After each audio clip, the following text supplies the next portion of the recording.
Bonjour à tous. Je suis très fière de voir autant de monde dans la salle. Merci beaucoup. J'espère pas vous décevoir du coup. Je vous propose de commencer sans attendre parce que j'ai pas mal de choses à dire et puis j'aimerais qu'on ait un petit temps d'échange si ça vous intéresse à la fin. Donc je suis extrêmement honorée d'être sur scène parmi vous aujourd'hui pour vous parler d'un sujet potentiellement un peu bizarre, la gestion des risques. Et ce n'est pas un sujet qu'on voit habituellement au programme des conférences agiles. Mais ceux qui me connaissent savent que j'aime bien les trucs un peu atypiques. Donc, on nous a partagé des QR codes pour le système Roti Express. Moi, j'ai l'habitude de les mettre en début de conférence pour que les gens puissent ouvrir et puis noter ce qu'ils notent, enfin ce qu'ils retiennent, et surtout qu'ils puissent prendre le temps de le compléter. De façon totalement étonnante, vos feedbacks me sont très utiles. C'est grâce à ça que je fais évoluer cette conférence et que je l'améliore. Voilà. Bon, maintenant rentrons dans le vif du sujet. La promesse la plus sexy de l'agilité, d'après vous, c'est quoi? Si on devait juste vendre un peu en mode... on a croisé un directeur dans un ascenseur. Il nous demande, OK, mais l'agilité, c'est quoi? C'est quoi l'intérêt? Qu'est-ce qu'on pourrait lui dire? Voilà. Et il y a plein de mots qui sont super sympathiques. On parle d'une approche qui est plus efficace pour livrer plus de valeur ajoutée, une qualité qu'on veut meilleure que sur les approches traditionnelles. Il y a des gens qui promettent une meilleure vitesse, une meilleure vélocité, à savoir que l'agile, ça permet d'aller plus vite. Donc ça, c'est déjà sujet à débat. Et surtout, une meilleure capacité d'adaptation. Ça vous parle, ça? Et si vous étiez un décideur, quand on vous explique qu'on peut arriver à ça, c'est tentant, hein? Ça donne envie. On est d'accord. Et le truc qui est particulièrement sympa, c'est qu'on a des données concrètes qui montrent, quelque part, que les approches agiles sont plus performantes que les approches traditionnelles type cycle en V, waterfall et compagnie. Vous inquiétez pas, les slides seront partagés. Et comme je disais, on a des données. Et les données, c'est bien. Ça permet de dépasser l'opinion, ça permet d'avoir un vrai feedback qui va au-delà de l'échantillon restreint de sa propre perception, de sa propre expérience. Et quand on regarde les données, elles sont sympas. Qu'est-ce qu'on voit? Qu'est-ce qu'on voit déjà? C'est que quel que soit le type de projet, les projets menés en mode agile, alors la grande famille de l'agilité, je ne parle pas que de Scrum ou de Safe, ont un taux de succès qui est significativement plus haut que les projets menés en mode traditionnel. Il est chouette, ce chiffre. Ce qu'on voit aussi, c'est que ça, on l'avait en 2015, mais en 2020, c'est l'édition la plus récente du rapport qui est disponible gratuitement, mais en fait, cette espèce de supériorité en termes de résultats, elle est toujours présente. Ce sont de très très chouettes chiffres. Quelque part, en tant qu'agiliste, moi, ça me rend fier. Sauf que j'adore les données. J'ai un passé de statisticienne et compagnie, donc moi j'adore les données, j'adore les tripatouiller, j'adore regarder ce que ça fait, j'adore analyser. Et que ces chiffres qui sont magnifiques, si on fait un petit pas de côté, un petit pas de recul, mais en fait ils sont pas beaux. Ils font mal. Ils font très mal. Qu'est-ce qu'on voit? C'est que même si le taux de succès des projets agiles est supérieur aux projets standards, on est quand même au-dessous des 50%. Il y a vraiment de quoi être fier? Enfin, moi, perso, pas vraiment.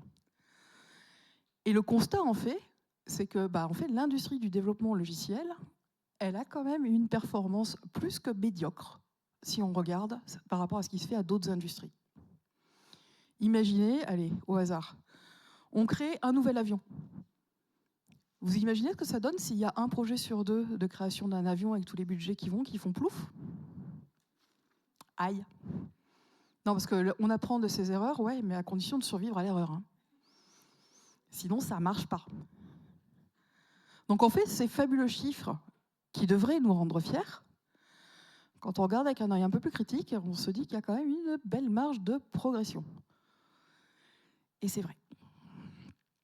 Alors pourquoi, déjà, qu'est-ce qui me rend légitime pour vous parler de tout ça? Je m'appelle Anne Gabriagne, je travaille actuellement comme coach agile dans une société que j'ai cofondée avec d'autres coachs. Donc, nous, on est basé à Paris, mais j'adore venir à Grenoble quand même, parce que la ville est belle et les gens sont bien. Et ce qui me permet de dire ça, en fait, c'est que ça fait plus de 25 ans que je travaille dans l'industrie logicielle. J'ai fait plus de 10 ans de dev. J'ai vécu plus de 10 ans sur des projets cycle en V. Et j'ai tenu des rôles opérationnels, sur des rôles agiles opérationnels pendant plus de 10 ans aussi. Donc en gros, j'ai passé plus de 20 ans sur le terrain, les mains dans le cambouis, sur du delivery de logiciels. Depuis quelques années, je suis plus passée du coup sur un rôle de coach. Mais bon, de temps en temps, je fais des incartades. Et par exemple, vous allez beaucoup rire, mais actuellement, chez mon client, je suis chef de projet adjointe sur un projet industriel en cycle en V. Alors c'est temporaire, c'est un mode commando. Je peux vous garantir que ça me fait une petite piqûre de rappel de pourquoi je ne suis pas fan. Mais parfois, aider les équipes, c'est faire ça. Fin de la parenthèse, ce sera peut-être un sujet de conférence plus tard. Donc, grosso modo, moi j'ai passé l'essentiel de ma carrière dans le conseil. J'ai vu énormément de contextes différents, de la start-up au grand groupe du CAC 40 à l'administration française, dans plein de secteurs, beaucoup de finance, assurance, banque, mais pas que. Donc je considère avoir un échantillon qui n'est pas complètement non significatif. Ce que je vous partage, c'est mes observations, ce sont mes opinions. Ce que je vous demande juste, c'est de prêter attention et surtout de vous forger votre propre opinion. Je ne suis pas là pour vous apprendre la vie, ce n'est pas mon objet. Ok. La gestion des risques. Alors là, c'est aussi lié à mon histoire personnelle. Moi, j'ai une formation, on va dire, initiale de gestion de projet traditionnelle, à base de PMI, PMP, PMBOK, tous ces trucs-là. Tout un corpus de méthodologie, alors bien lourd, on est bien d'accord, mais qui pose quand même des fondations solides en termes de pratiques garantissant, enfin en tout cas améliorant les conditions de succès d'un projet. Et une des choses qu'on nous apprend, c'est que la gestion des risques, c'est fondamental. S'il n'y a pas de gestion de risque, il n'y a pas de gestion de projet. Alors oui, vous pourriez me dire, ouais, mais on est agile, on ne fait pas de projet. Concrètement, qui fait du 100% produit? Qui est dans une organisation où la notion de projet a totalement disparu? Vous pouvez lever la main? Moi, pas, ça c'est sûr. Voilà, le projet, ça reste quand même quelque chose d'important dans nos pratiques, dans nos quotidiens, dans nos accompagnements. Du coup, la gestion de projet est un sujet qui peut être intéressant. Grosso modo, qu'est-ce qui se passe?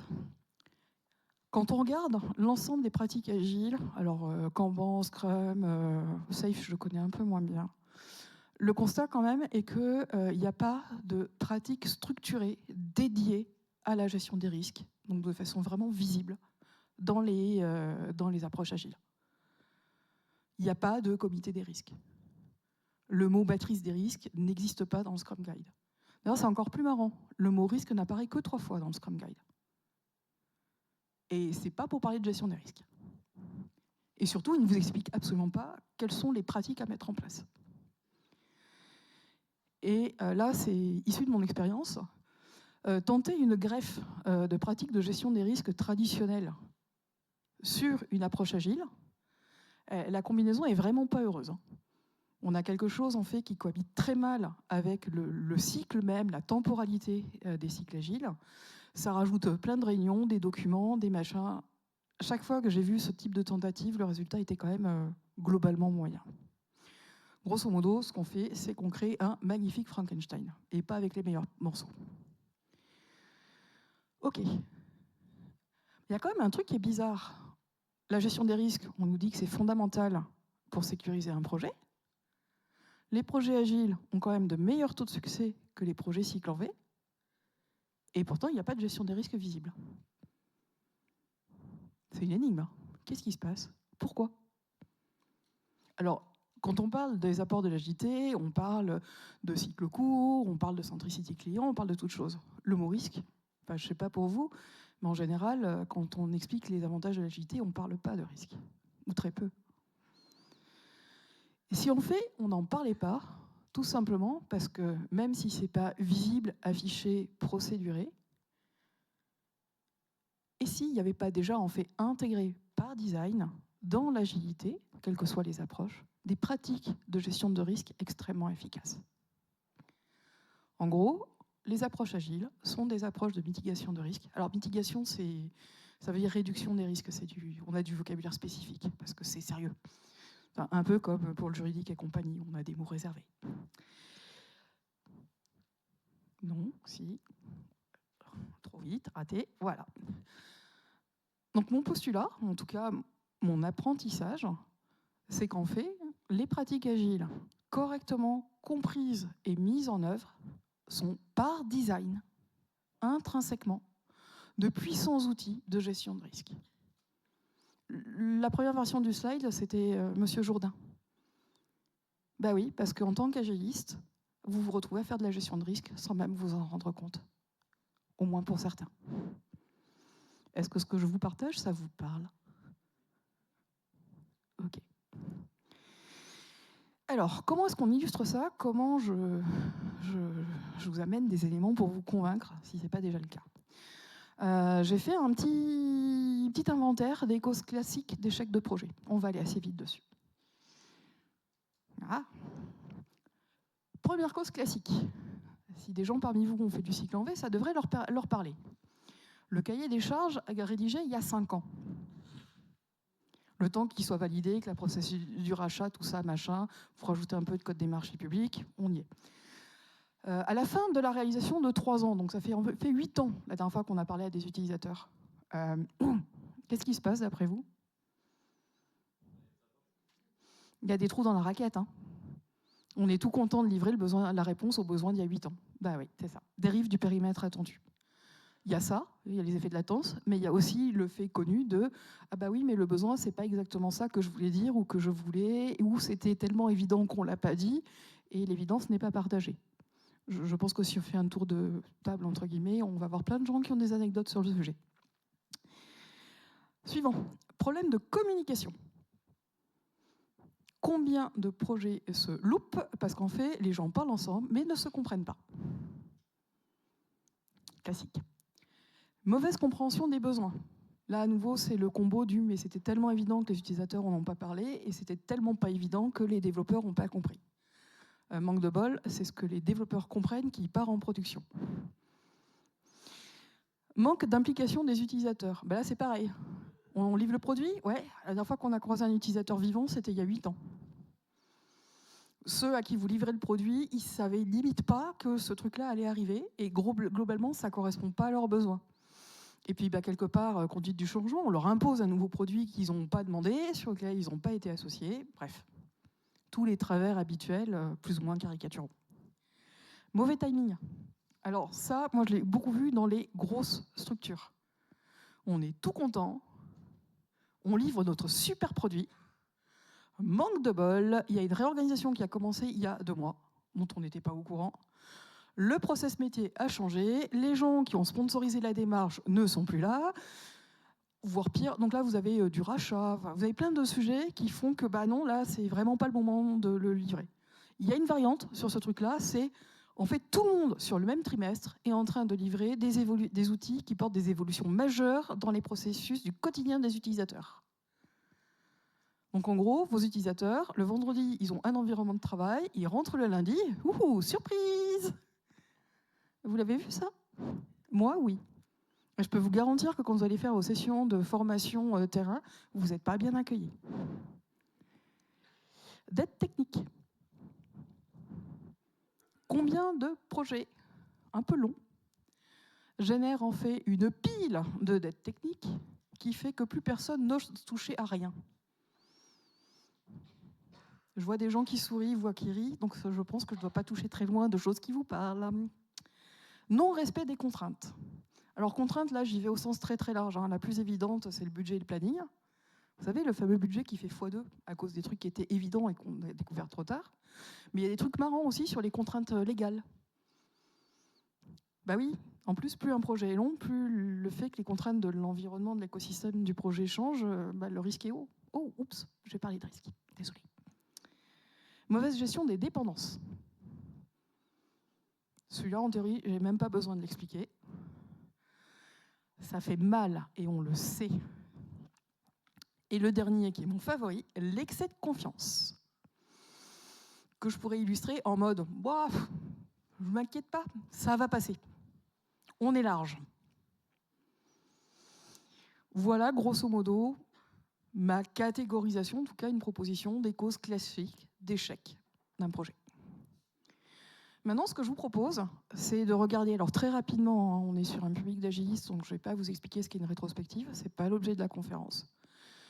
L'exercice que j'ai fait sur les slides suivants, c'est pour chacune de ces types de causes d'échec, j'ai essayé de vous présenter les pratiques agiles classiques, alors plutôt basées sur Scrum, hein, je l'avoue, qui en fait, quand elles sont correctement mises en place, correctement comprises, correctement utilisées, agissent comme des outils de mitigation de risques.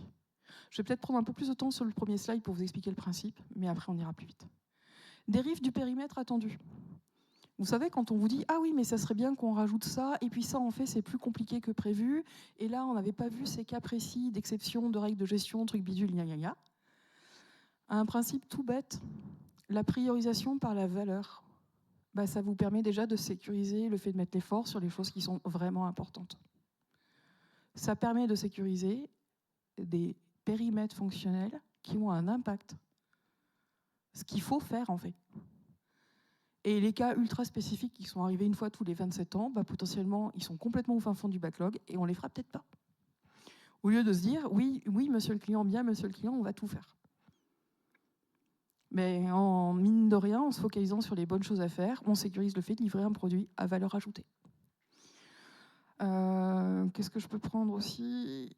Démonstration fréquente. Ça permet de vérifier qu'on a bien compris et que le périmètre qu'on traite, c'est bien ce qui est attendu. Livraison fréquente, c'est la même. Les feedbacks. Rien que de vérifier très très régulièrement que ce qu'on fait, c'est bien ce qui est le plus important. Suivant. Problème de communication. Là, c'est pareil. L'agilité, première valeur. Individu et interaction, c'est quand même bien mis en valeur. Donc oui, on a énormément de pratiques qui permettent de garantir une qualité et une vitesse dans les échanges d'informations, dans les communications, dans les prises de décision, qui permettent de sécuriser tout ça. Et un truc tout bête, le daily, le point de synchro, ça sert à ça. Quelque chose de peut-être un peu moins évident, c'est la definition of done et la definition of ready. Ce sont des outils de communication. Ça permet de bien délimiter qu'est-ce qu'on met derrière des mots qui sont des mots extrêmement importants. Si on n'est pas d'accord sur c'est quoi terminer, on va quand même avoir de sacrées surprises derrière. Je ne vais pas vous faire l'affront de vous détailler toutes les pratiques. Comme je vous le disais, ça c'est une première cartographie qui est certainement complètement imparfaite. Je vous invite à faire la même, à prendre de la hauteur sur vos pratiques et voir à l'issue de la conférence en quoi en fait correctement utilisées, elles ont ce type d'impact. Mais typiquement, si je reprends l'exemple du daily, pour que votre daily soit vraiment efficace, il faut que les gens jouent correctement le jeu et que ce soit un vrai daily. C'est pas des gens qui sont là parce que c'est obligatoire, parce que s'ils viennent pas, le manager va râler, et qui disent alors hier j'ai traité le ticket JAR 448, et puis aujourd'hui si j'ai de la chance, non, ça c'est pas un daily ça. En fait, ce qu'il y a en creux derrière ce que je vous partage, c'est le fait de vraiment revenir aux fondamentaux et à prendre le temps à la fois de comprendre pourquoi on fait ça comme ça, et surtout de diffuser cette compréhension et cette connaissance auprès de toutes les personnes impliquées dans votre écosystème. Il faut comprendre pourquoi on fait les choses et pourquoi les choses sont prescrites comme ça. Et à partir de là, vous pourrez faire les adaptations. Mauvaise compréhension des besoins. Là, c'est pareil. Le PO qui connaît le métier, c'est quand même vachement mieux qu'un cahier des charges. Parce que le cahier des charges, quand on lui pose des questions, ça ne marche pas très bien. La centricité utilisateur, les collectes de feedback, tous nos ateliers collaboratifs. Alors, j'ai les ateliers produits collaboratifs, là-dedans, je mets aussi potentiellement tout ce qui est DDD. Un event storming, c'est un atelier collaboratif et c'est ultra puissant. Tout ce qui permet en fait de bien comprendre, en gros que les ingénieurs, dont le métier est quand même un peu de la résolution de problèmes, de bien comprendre quel est le problème qu'ils doivent résoudre. Et qu'ils n'aient pas à deviner où est le problème en espérant avoir une solution qui correspond. Revue sprint, bref, toute activité que vous connaissez. Manque d'implication des utilisateurs. L'utilisateur, moi j'avais un sponsor qui me disait le client est dans la pièce. En gros, votre client, il est dans votre quotidien. Vous devez vous rapprocher. Et quand je parle de client, ce n'est pas le manager qui a validé le budget. C'est les gens sur le terrain, les futurs utilisateurs. Et du coup, s'il faut aller dans un centre de maintenant bus à l'autre bout de la région parisienne pour aller faire un test utilisateur, ben on y va. Bon, même si ça veut dire être à l'autre bout de la région parisienne à 5h30 avant les premiers métros. Mais ça, c'est une petite anecdote. Mauvais timing. Alors ça, c'est typiquement les collisions au niveau planning des différents programmes de transfo, produits, les réorgs, tout ce genre de choses. Mais un truc tout bête, hein, mais déjà, la roadmap produit, par exemple, est un très très bon outil là-dessus. Ce que vous exposez, ce n'est pas un calendrier de livraison. Une roadmap produit, c'est centré sur l'utilisateur. Ce que vous exposez, c'est quelles fonctionnalités, quels besoins vont être traités, de quelle façon, à quel horizon. C'est quelque chose que les métiers, y compris ceux qui ne sont pas dans l'écosystème direct de votre équipe, peuvent comprendre. Et si, par exemple, vous parlez de l'outillage d'un process dans telle version, il y a peut-être quelqu'un au juridique qui fait « Ouais, attention, on a un projet de loi dans les cartons qui va arriver et qui va impacter ça ». Si vous lui parlez de numéro de version, votre juriste, il ne va rien voir venir. Donc derrière, se mettre en capacité, en fait, d'avoir une réflexion commune avec tous les sachants. Et c'est aussi lié, du coup, au problème de communication. Mais plus vous avez quelque chose que les gens comprennent, s'approprient et sont capables de recontextualiser, plus les potentiels points d'achoppage sont identifiables à temps, avant de se prendre le mur. Dette technique, celui-là je l'aime beaucoup. Une équipe agile est censée apporter une attention constante à la qualité. La qualité, c'est pas négociable. Typiquement, pour faire rentrer la demande du directeur de la pause café de hier, qui était bien évidemment pas prévu, on ne va pas faire du quick and dirty, du code tout pourri, pas maintenable, pas documenté, parce que de toute façon la doc ça prend du temps et ça sert à rien. Une équipe agile, mature et un tant soit peu professionnelle défend, monte au créneau. Alors, je ne dis pas qu'elle gagne à tous les coups, mais il y a quelque part une obligation de remettre ces problèmes de qualité, ces sujets de qualité au centre des discussions. Le daily, les points de synchro, le fait de travailler en collaboration, la definition of done, sont des tout petits outils qui permettent un travail au fil de l'eau sur la qualité. Mais là encore, il ne faut pas que ça soit juste une case à cocher sur un formulaire Jira. En mode revue de code, faites. Ça tire des choses. Non-respect des contraintes. Alors là, c'est typiquement, comme je vous disais, le planning, les budgets et compagnie. Je ne vais pas forcément rentrer autant dans le détail sur celui-là. Mais mine de rien, une des choses qui est très importante au niveau d'une équipe agile, en tout cas telle que moi je vois les choses, c'est que toutes ces contraintes qui dépassent juste le petit périmètre de votre produit, il faut que l'équipe la connaisse. Et quand je dis ça, c'est important. Alors, je sais qu'en France, on n'est pas du tout habitué, par exemple, aux idées au fait de partager les infos budgétaires avec les développeurs. Moi, je trouve que c'est une bêtise sans nom que de ne pas le faire. Il y a quelques années, je travaillais avec une équipe que j'adorais. Et par exemple, suivant le type de besoin qu'on nous adressait, les problèmes de maintenabilité, de budget et compagnie tiraient jusqu'au choix de la stack technique.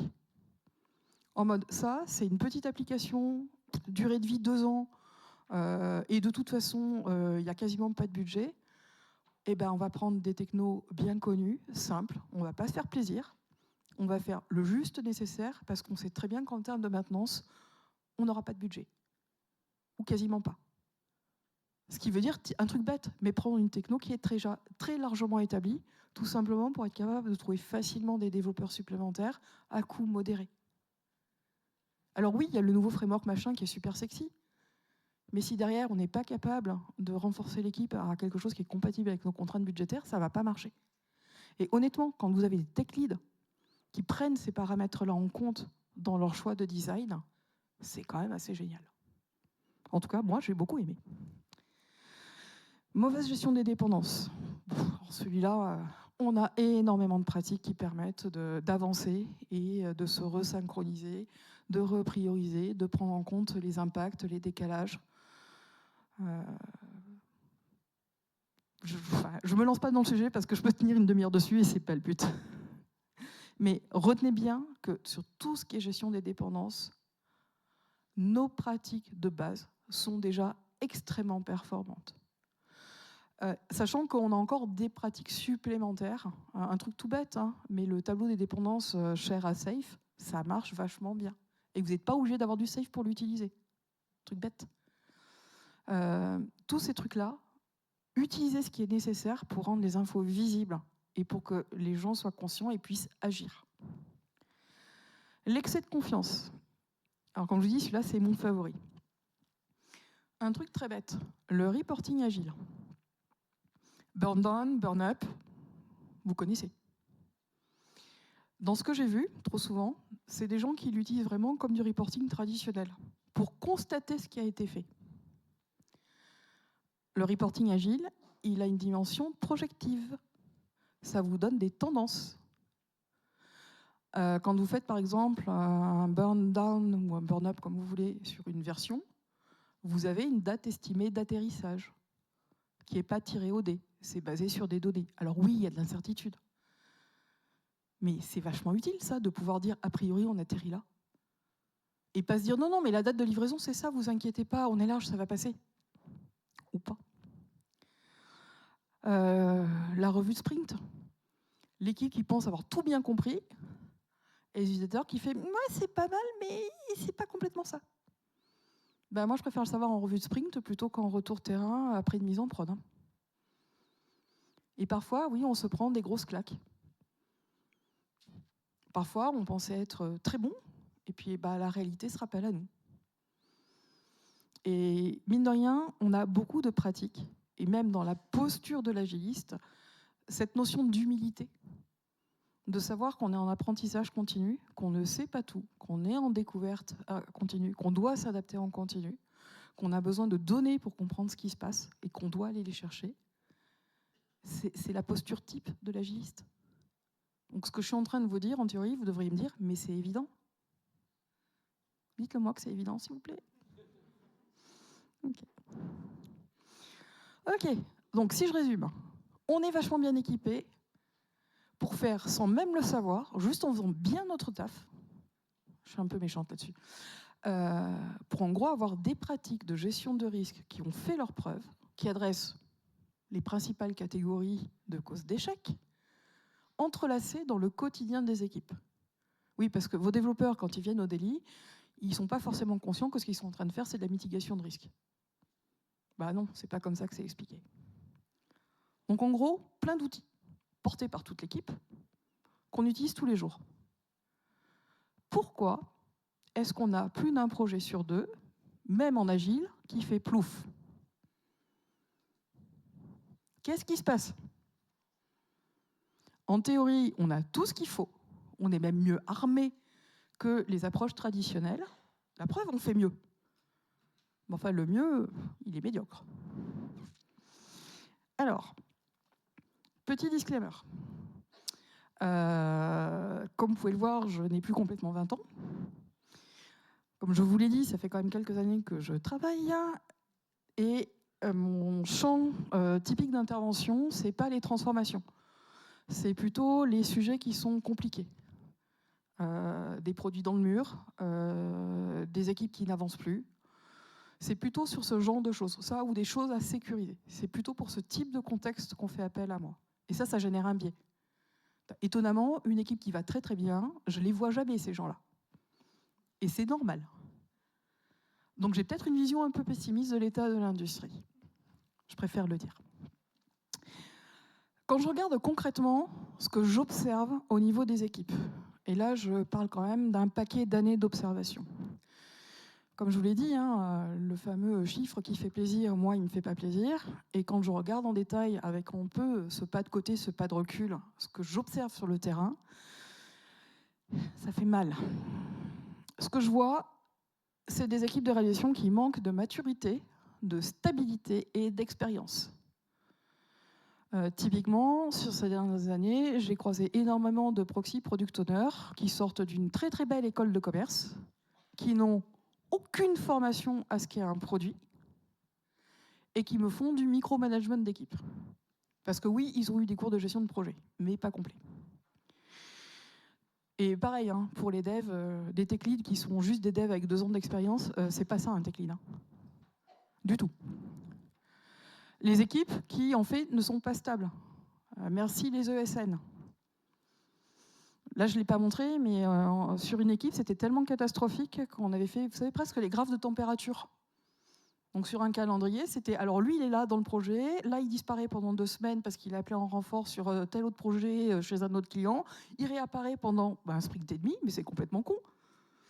Je l'ai vu, et ça, c'est un chef-d'œuvre commis par une très grosse ESN dont je ne donnerai pas le nom, mais qui a généré des conversations musclées. Ce que je vois aussi, c'est des pratiques agiles appliquées sans compréhension ni appropriation. Là, on est en plein dans le cargo culte. Un délit, ça fait 15 minutes. Et les 3 questions, c'est qu'est-ce que j'ai fait hier? Qu'est-ce que je vais faire aujourd'hui? Est-ce que je suis bloqué? Et si jamais on parle d'autre chose, c'est mal.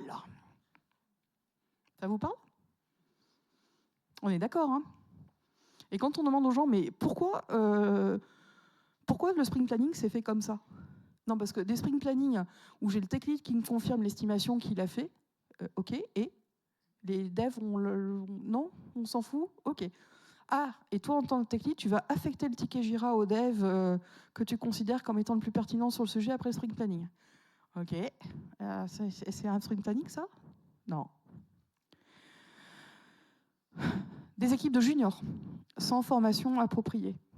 Parce que oui, 2 jours de préparation à une certification, ce n'est pas une formation qui fera de vous un professionnel compétent, totalement opérationnel à jour 3. Valable pour Scrum, Safe, tout ce que vous voulez. Non, ça ne marche pas. Et du coup, c'est pas parce que vous avez bachoté votre certification SPC que vous savez ce que vous faites. Et ce que je vois aussi, c'est que les pratiques de vieux dinosaures à base de gestion de projet, main dans les cambouis et compagnie, moi, dans les équipes jeunes, y compris en école d'ingénieur, j'ai plein de gens qui ne savent pas. Ils n'ont jamais été exposés à ça. On leur a jamais vraiment parlé de gestion de projet cycle en V, parce que c'est pas moderne, c'est un truc de vieux.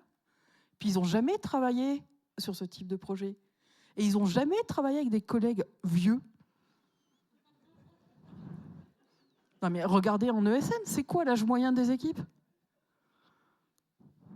Moi, à plus de 50 ans, je peux vous garantir que généralement, alors là maintenant, ça fait des années, mais les équipes que j'accompagne, ils pourraient être mes enfants, tous. Et là, j'en suis au point où j'ai des gens qui sont nés après la date à laquelle j'ai commencé à travailler. Ouais. Et ça ne va pas s'améliorer. Mais concrètement, c'est ça. On a des gens qui sont parachutés dans des situations complexes et qui ne sont pas correctement armés et épaulés. Donc, j'en veux absolument pas aux personnes. C'est le système. Il y a un problème. Ah, pire, celui-là, magnifique. Une croyance forte, selon laquelle, parce qu'on est dans une démarche prétendument incrémentale itérative, c'est bon, ça suffit, il n'y a pas de risque. On est en agile. Ça s'appelle de la pensée magique. Ça ne marche pas. Et un truc qui fait mal, et personnellement, j'ai été coupable de ça, et je ne garantis pas que je ne le sois pas encore un peu, mais un manque de discipline et de courage. C'est très bête ce que je vais vous dire, mais l'agilité, c'est extrêmement exigeant. Les équipes agiles qui réussissent, ce sont celles qui sont très disciplinées, qui ont le courage de remettre en cause ce qu'elles ont fait, qui ont le courage de se questionner, qui ont finalement beaucoup d'humilité. – – – – – – – – – – – – – – – – – – – – – – – – – – – – – – – – – – – – – – – – – – – – – – – – – – – – – – – – – – – – – – – – – – – – – – – – – – – – – – – – – – – – – – – – – – – – – – – – – – – – – – – – – – – – – – –– – –– –– –– –– –– –– – – – – – – – – – – – – – – – – – – – – – – – – – – – – – – – – – – – – – – – – – – – – – – – – – – – – – – – – – – – – – – – – – – – – – – – – – – – – – – – – – – – – – – – – – – – – – – – – – – – – – – – – – – – – – – – – – – – – – – Et ce que ça tient aussi, ce que ça tire, c'est que c'est pas parce que vous mettez des gens dans une équipe étiquetée Scrum que vous avez une équipe d'agilistes. On vous parle beaucoup de mindset et de culture, mais oui, il y a des composantes individuelles. Tout le monde n'est pas fait pour s'épanouir ou même être efficace dans ce genre de contexte. Et en tant que manager, j'ai des gens que j'ai sortis de mes équipes parce que c'était pas du tout le bon casting. Donc oui, l'agilité, qualité de vie au travail, machin, très bien. J'ai pris des décisions dures. Pas toujours fier de ce que j'ai fait, mais tout le monde n'est pas fait pour travailler en mode agile. Et tout le monde n'est pas fait pour travailler tout seul de façon un peu magique. Il y a de l'accompagnement à faire. Et c'est là où la puissance de l'équipe stable joue. On peut accueillir des nouvelles personnes dans les équipes et on peut les aider à monter sur ce type de posture. Mais c'est pas magique et ça se décrète pas. Il y a des gens pour qui ça sera plus ou moins facile, mais il y a une nécessité en fait d'aider les personnes à grandir, à se développer. Et là, je commence à faire gros. Ok. Ce que je vous propose aussi, parce qu'il me reste assez peu de temps, c'est de prendre aussi le sujet à bras-le-corps. La gestion des risques aujourd'hui, pour l'avoir largement testé, quand vous allez voir des agilistes et compagnie, vous êtes directement catalogué. Ouais, toi tu viens du cycle en V, hein, on est d'accord. C'est poussiéreux, ça intéresse personne. Puis bon, on va pas se mentir, hein, la mise à jour des plans d'action de mitigation de risque, c'est pas l'activité la plus passionnante qui soit. Pourtant, c'est fondamental. Qu'est-ce qu'on peut faire? Déjà, Scrum Master et Product Owner, le rôle, si vous voulez le porter correctement, il faut aller bien au-delà de la description qui est dans le Scrum Guide. Il faut aller bien au-delà du contenu des certifications. Il y a un travail en profondeur pour comprendre le contexte, l'environnement dans lequel vous agissez, pour identifier là où sont tous les sujets importants. Alors, Product Owner, valeur, ça va être naturel, il va regarder ça. Mais les risques, vous en avez, vous, des Product Owners qui s'intéressent aux risques? Bah, pas vraiment, non. Donc il y a vraiment ce côté de la définition du Scrum Guide ne définit pas l'entièreté des rôles. Allez chercher au-delà, c'est impératif. Les projets agiles sont particulièrement adaptés aux environnements complexes. Ça, c'est un truc qu'on entend souvent. On est d'accord. Sauf qu'un environnement complexe, bah, ça demande d'avoir des gens solides. Si vous êtes dans des environnements extrêmement mouvants et que vous avez besoin d'être en adaptation continue, il faut absolument être dans des postures proactives. Il faut aller chercher les signaux faibles. Il faut être en capacité de prendre des décisions, idéalement pas trop débiles, très rapidement. Ça ne s'improvise pas. Il y a tout un travail à faire de mise en place, ne serait-ce que sur les systèmes de décision, sur la délégation, pour vous permettre de faire ça correctement.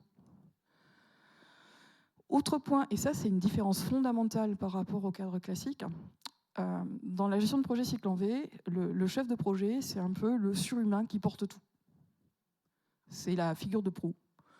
La gestion des risques, le planning, il porte tout. Une équipe en mode agile, c'est l'équipe. On n'a plus ce rôle de chef de projet. Par contre, on a encore les activités. On a besoin de planification, on a besoin d'un paquet de choses. C'est réparti sur l'équipe. Et du coup, la gestion de risque, bah, ça doit être aussi réparti sur l'équipe. Tout le monde doit en être conscient et tout le monde doit être acteur. Donc déjà, première étape, rendre les risques visibles. Ça, c'est la base du management visuel. Une information qui n'est pas visible n'existe pas. Donc tous ces sujets qui sont en fait entremaillés dans le quotidien des gens, tant qu'on ne les nomme pas, qu'on ne les identifie pas, on ne peut pas demander aux gens d'en prendre soin. Ça n'existe pas. Non, toujours pas. Les rendre visibles. Et puis, ce travail sur les risques, c'est très facile à intégrer dans les cérémonies agiles déjà en place. Quand je vous parlais de l'hybridation avec les méthodes de gestion de risques traditionnelles, collez pas des comités risques en plus dans vos sprints des cérémonies qui existent. Ça va juste dégoûter tout le monde et ça va vous faire perdre du temps. Par contre, la revue des risques, vous pouvez complètement l'intégrer dans une revue de sprint. Vous pouvez complètement l'intégrer dans une rétrospective. Les plans d'action de mitigation de risque, pareil. Il y a des choses qui peuvent très bien rentrer dans les backlogs, dans les tâches de l'équipe. Ça s'entremêle très bien dans le quotidien. Il faut juste le rendre visible et traiter les sujets. Et autre truc tout bête, s'assurer que ces risques, ils sont bien pris en compte dans les livrables et activités classiques. À savoir, quand on fait un sprint planning, se poser la question de, OK, là on traite un sujet par exemple qui est fondamental, quels sont les risques associés, qu'est-ce qu'on peut imaginer faire maintenant pour commencer à travailler sur ce risque. Dans les roadmaps produits, dans tous ces genres-là. En fait, c'est tout bête, c'est savoir que les risques existent, les rendre visibles, et puis les gérer. Alors dit comme ça, c'est très facile, on est d'accord. Donc du coup, je vous partage un petit atelier que j'ai créé. Alors il y a toutes les consignes que j'ai appelé Risk Storming, faute de trouver un nom plus sympathique, qui se fait en équipe. Et quand je dis équipe, c'est tout le monde, hein, même et surtout les développeurs. Et son objectif, c'est typiquement identifier et catégoriser les risques pour initialiser ce fameux plan de mitigation des risques. J'insiste sur toute l'équipe, c'est pas à faire entre PO et Tech Lead.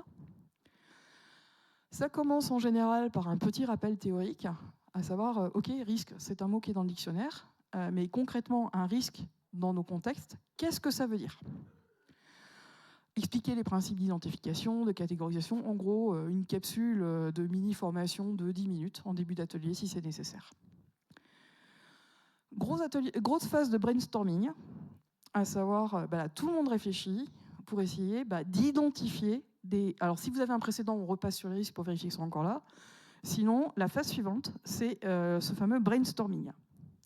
Et je vous propose quelques questions que j'utilise régulièrement. Questions ouvertes posées à l'équipe. Donc là, typiquement, vous avez un mur blanc, vous avez distribué des post-it à tout le monde, une idée par post-it. Première question, qu'est-ce qui permet de voir très factuellement qu'on s'est planté ? Et là, je pousse les gens à poser leurs idées, quitte à être un peu extrême. Qu'est-ce qui pourrait nous amener à cette situation ? Alors, exemple de plantage, les formations utilisateurs se passent très mal, il y a un rejet massif du produit. OK. Comment est-ce qu'on en est arrivé là ? Et là, les gens se disent, là, on n'a pas fait les tests utilisateurs, on s'est trompé de segment, blablabla. Une fois qu'on a passé tous les trucs qui sont presque évidents, quels autres sujets pourraient nous freiner ou nous mettre dans le mur ? Typiquement, les dépendances. Et vous faites travailler l'équipe là-dessus.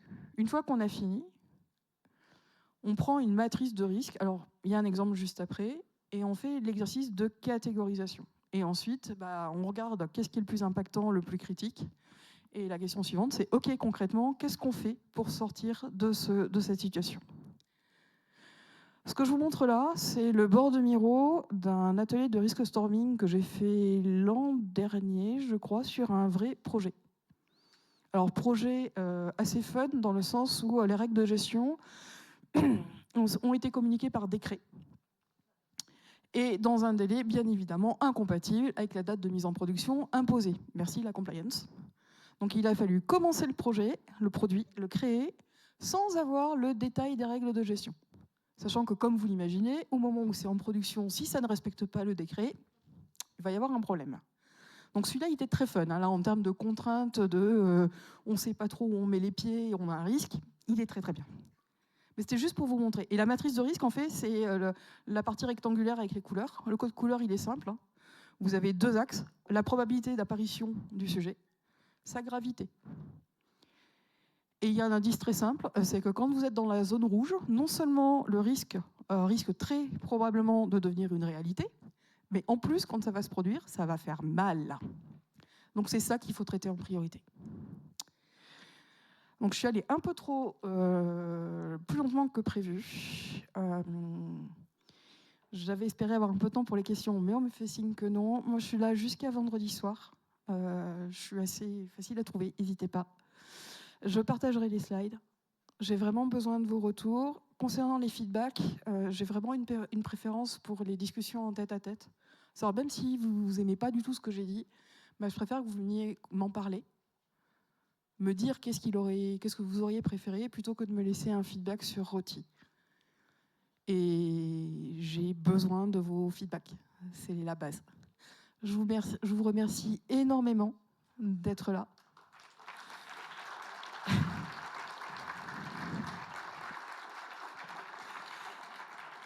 Comme vous l'avez deviné, c'est un sujet qui est important pour moi. Je suis convaincue des apports de l'agilité. Et l'agilité, par contre, c'est pas magique. C'est un superbe outil et correctement utilisé, franchement, il se passe des choses merveilleuses. Bonne continuation de conférence et merci à vous. Au revoir.